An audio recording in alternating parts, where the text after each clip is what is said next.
रूढमर्दनं देवकी परमानन्दं कृष्णं वन्दे जगद्गुरुं।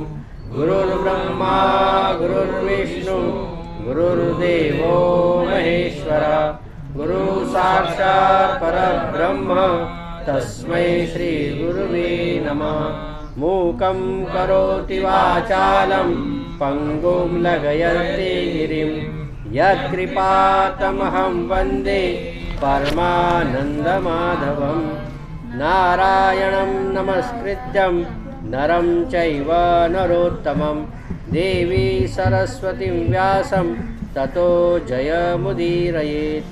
सच्चिदानन्दरूपाय विश्वोत्पत्त्यादिहेतवे तापत्रय विनाशाय श्रीकृष्णाय वयं नुमः।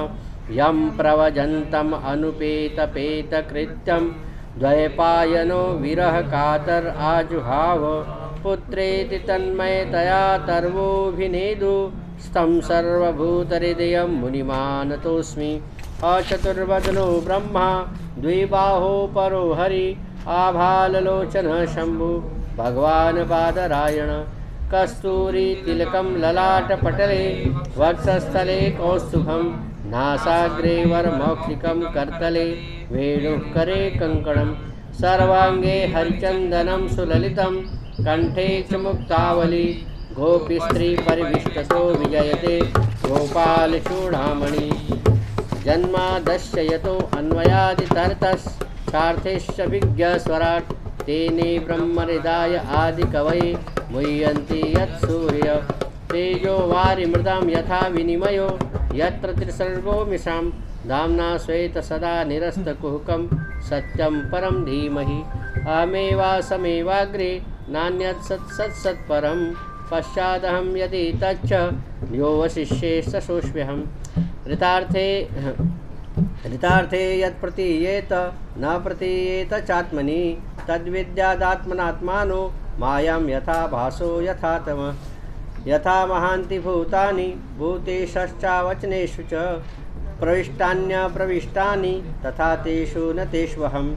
एतावदेव जिज्ञास्यं तत्त्वजिज्ञासां सुनात्मनः अन्वयाव्यतिरेकाभ्यं यतः स्यात् सर्वत्र सर्वदा। मधुराष्टकम्। अधरं मधुरं वदनं मधुरं वदनं मधुरं रसिकं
Ram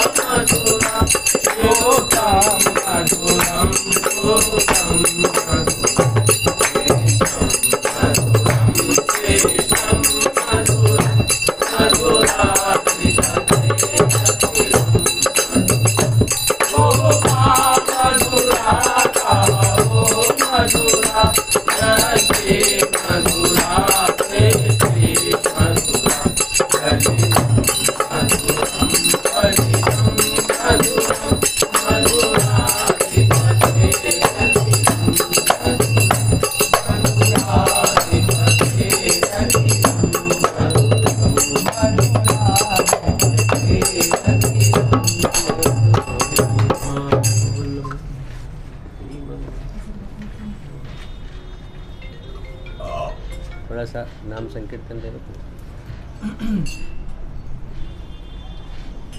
बोलिए विष्णु भगवान की जय, श्री रामचंद्र भगवान की जय। जय जय नारायण नारायण हरि हरि। जय जय नारायण नारायण हरि हरि। नारायण नारायण हरि हरि। जय जय नारायण नारायण हरि हरि। लीला सबसे नारी नारी हरि हरि।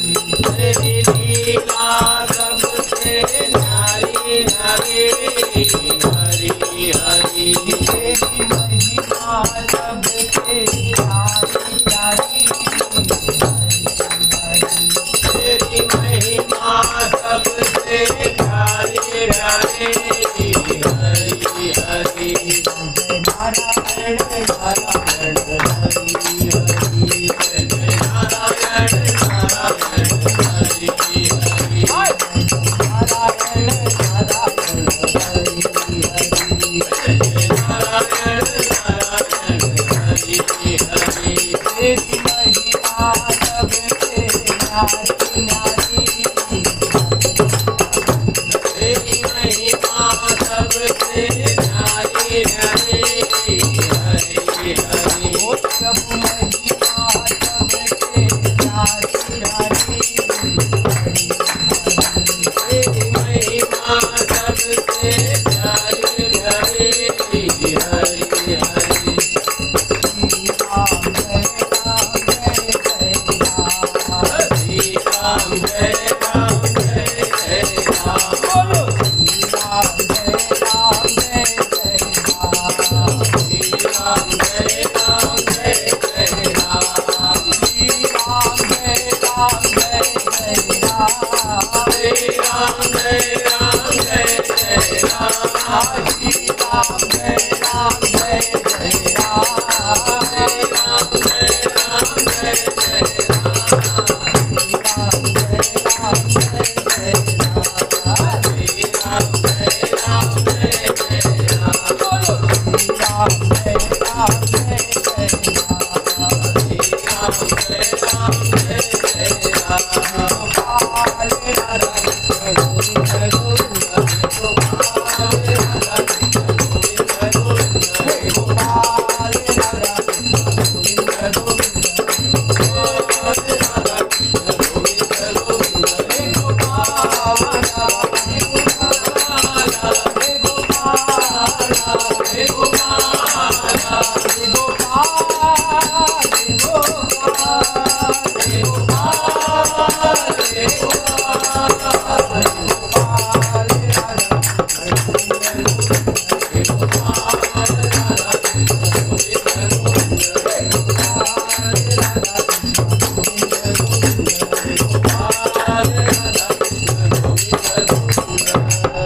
बोलिए कृष्ण कन्हैया लाल की जय।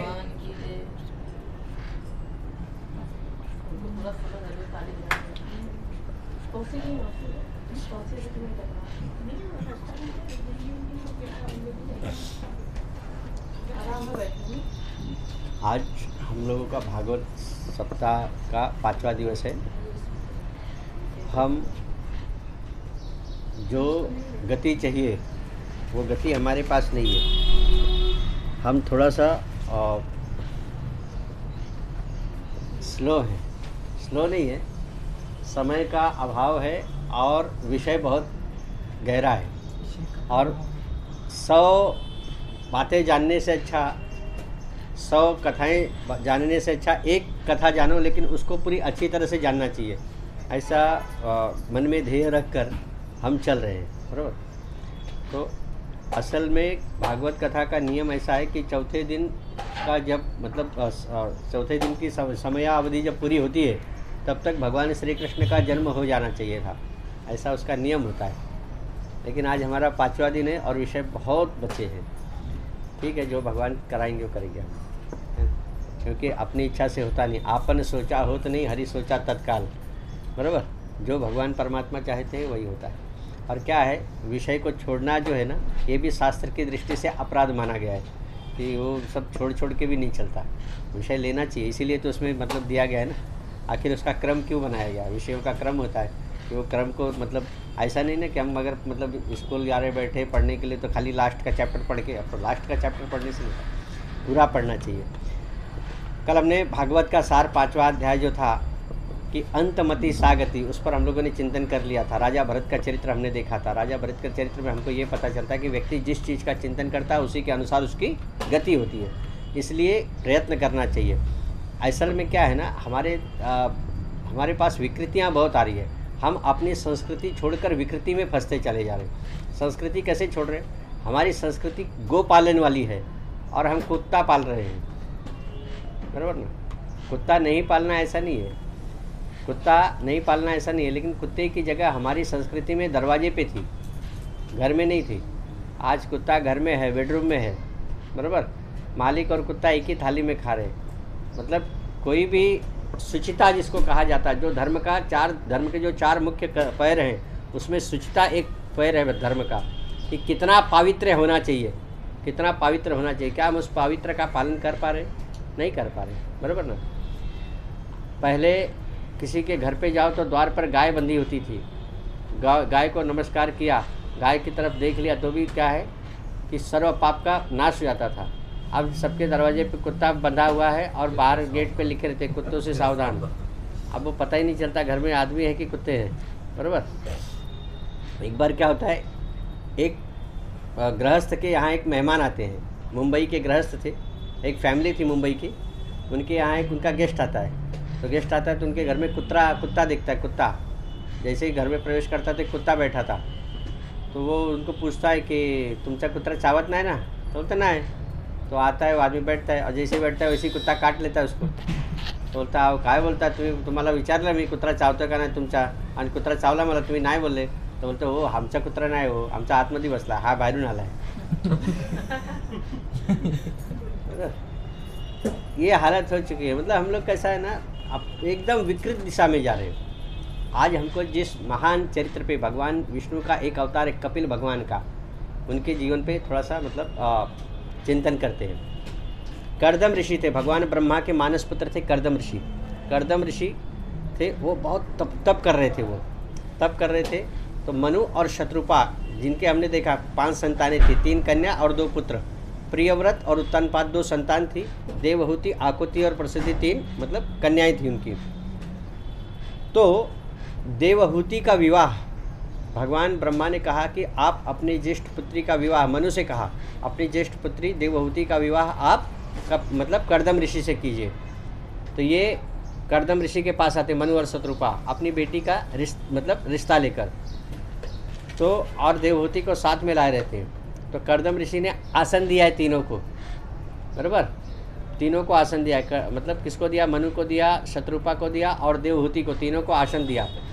जब तीनों को आसन दिया गया तो मनु बैठते हैं, शत्रुपा भी बैठती है, लेकिन देवहूति नहीं बैठती है। और कर्दम ऋषि समझ जाते कि यही पत्नी सही है, क्योंकि क्या होता है, पत्नी पति के समक्ष जल्दी बैठती नहीं है, वो खड़ी रहती। इसको बोलते हैं अनुग्रही सहधर्मचारिणी, बराबर ना, जो पति के मतलब साथ रहती है, जो पति के मतलब कदम से कदम मिलाकर चलती है, बराबर ना।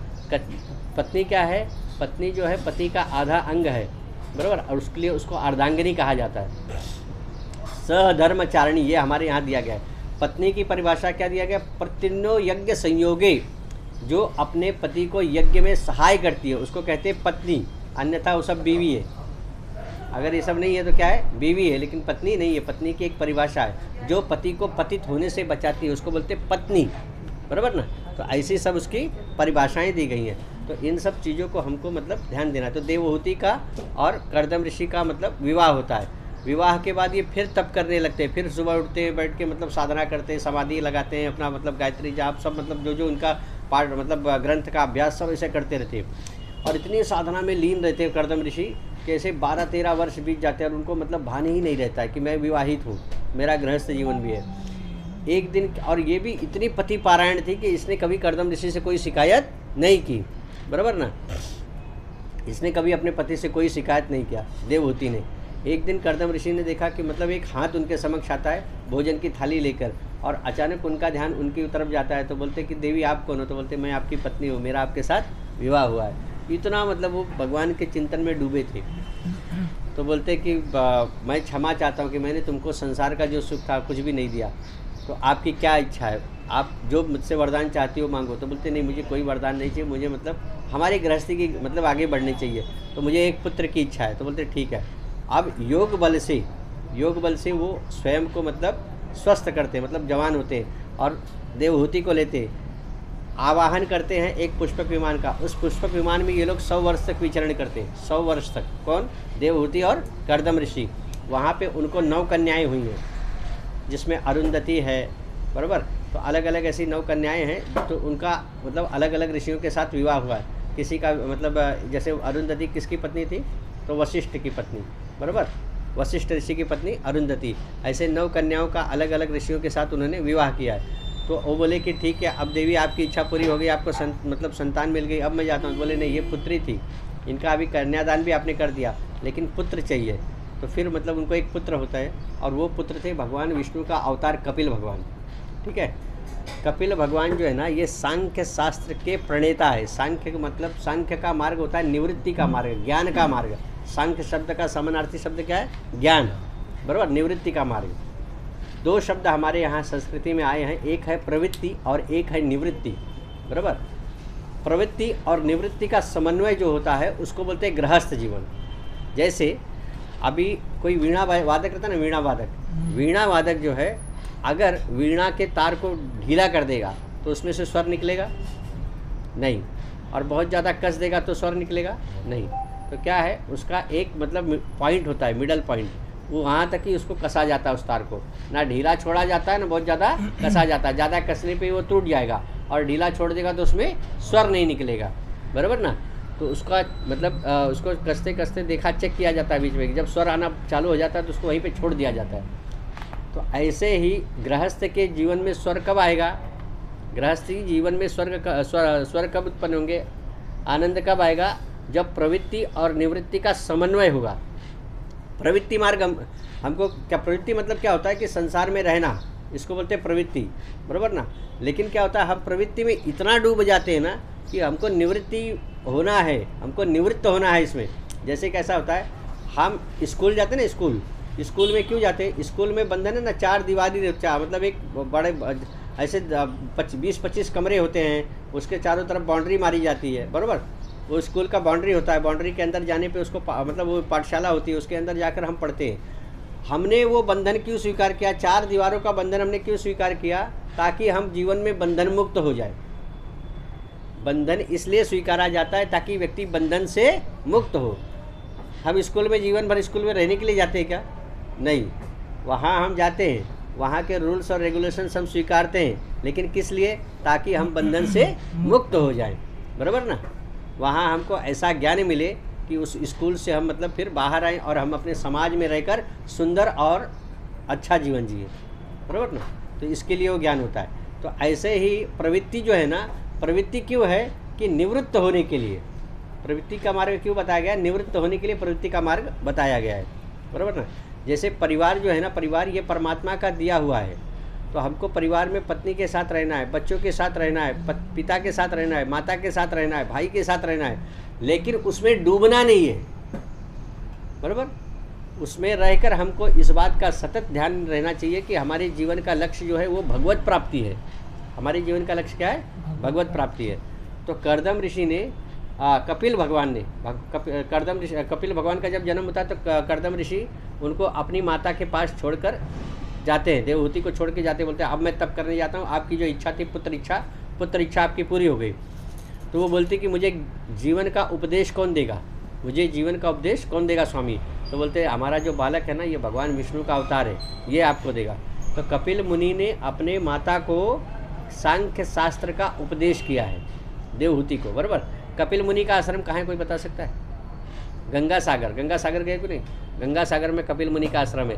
ये वही कपिल मुनि थे जिन्होंने राजा सगर के 60,000 पुत्रों को मतलब ये कर दिया था, मालूम है ना। इंद्र थे, इंद्र मतलब हाँ नदी किनारे, बराबर। इंद्र क्या करते हैं, राजा सगर का अश्वमेध यज्ञ का घोड़ा था, उसको चुरा कर लेके जाते। चुरा कर ले जाकर मतलब क्या किया उन्होंने, कपिल मुनि के आश्रम में बांध दिया। अब जब सगर राजा के 60,000 पुत्र मतलब उसको खोजने जाते घोड़े को, तो वो कहाँ मिलता है, कपिल मुनि के आश्रम में। तो उनको लगा कि ये साधु नहीं है, ये चोर है, बराबर। तो उन्होंने जैसे ही कपिल मुनि को चोर कहा, तो कपिल मुनि ने ऐसे आँख ऊपर मतलब करके देखी, बड़ी आँख, और वहीं जल के सब भस्म हो जाते हैं।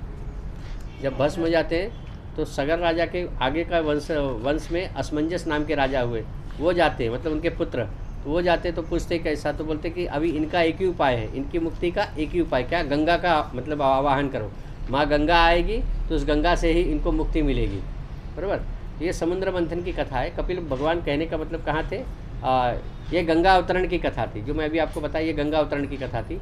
तो कपिल भगवान का आश्रम कहाँ है, गंगा सागर के पास, ठीक है। वही कपिल भगवान सांख्य शास्त्र के प्रणेता बताए गए, प्रणेता हैं, उन्होंने ही सांख्य शास्त्र का ज्ञान दिया है। गीता का जो दूसरा अध्याय है, श्रीमद् भगवद गीता के दूसरे अध्याय का नाम है सांख्य योग, बराबर।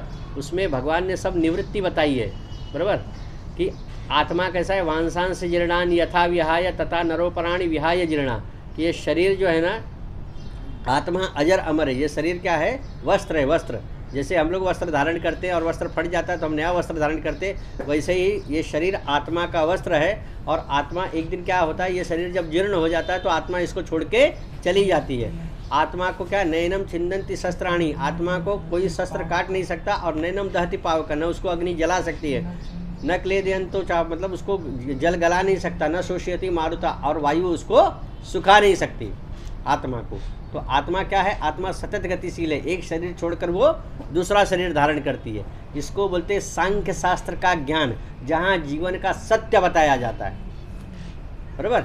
ये सांख्य शास्त्र, यहाँ जीवन का सत्य बताया जाता है। अर्जुन ने भगवान का जब सांख्य शास्त्र बोला तो सुना, तो बोला भगवान मैं भी तो यही चाहता हूँ कि न कांक्षे विजयम कृष्णम न च राम जय सुखानि च, कि भगवान मुझे विजय नहीं चाहिए, मेरे ही भाई बंधु, इनको मार के करूँगा क्या, इससे अच्छा मैं भी मतलब जाता हूँ, इससे तो अच्छा मैं भिक्षा मांग कर जीवन ग्रहण कर लूँगा।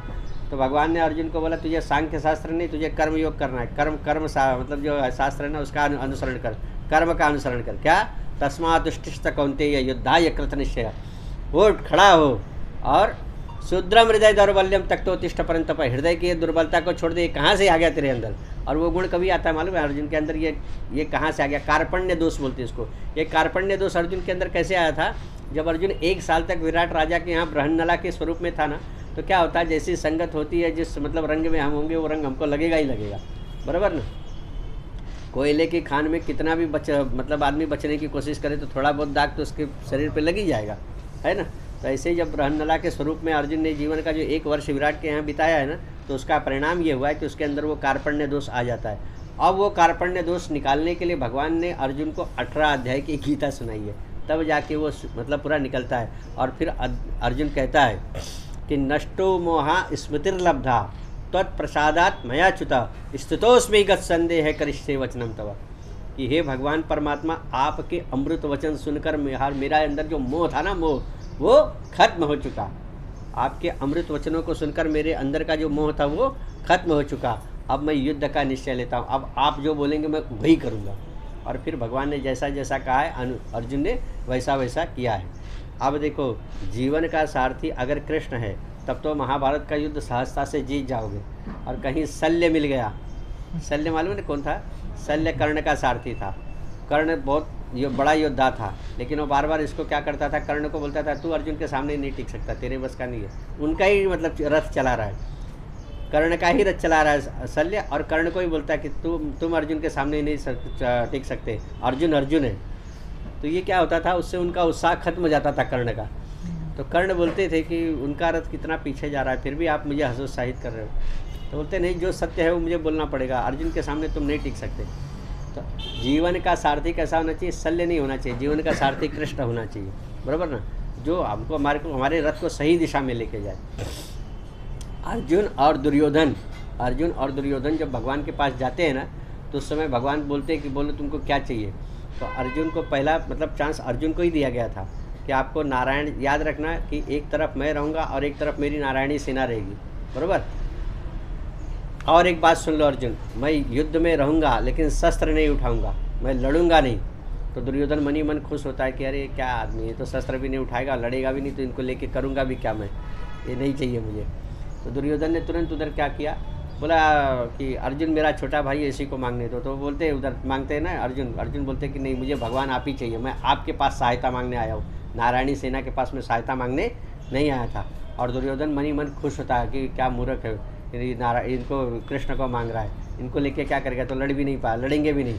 वो बोलता है ठीक है, अब जब आप अर्जुन ने आपको मांगे लिया है तो मैं अभी क्या करूं, मेरे पास तो कोई ऑप्शन बचा नहीं, तो आप मुझे नारायणी सेना दे दीजिए। और एकदम प्रसन्न होकर आता है।